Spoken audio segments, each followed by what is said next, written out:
Doctor మనకి injection చేసే ముందు దూదితో మెత్తగా రుద్దుతారు. రుద్దిన తర్వాత మాత్రమే ఆ నొప్పి తెలియకుండా ఇంజెక్షన్ చేస్తారు. జీవితంలో మనం మాట్లాడే మాట కూడా అంతే మెత్తగా ఉండాలి. అవతల వాళ్ళ మాటను చూరగొనేలా ఉండాలి. మనకి వేదాలు, ఉపనిషత్తులు కూడా మాటకు ఎంతో విలువ ఉందని చెప్పాయి. ఉదాహరణకి సంస్కృతంలో చిన్న శ్లోకం చెప్తా.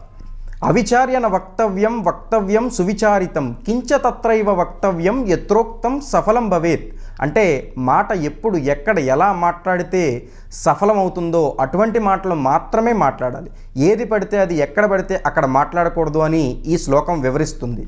అంతేకాదు, జిహ్వాగ్రే లక్ష్మీ వర్తతే జిహ్వాగ్రే మిత్రబాంధవ జిహ్వాగ్రే విజయం తదా జిహ్వాగ్రే మరణం ధ్రువ.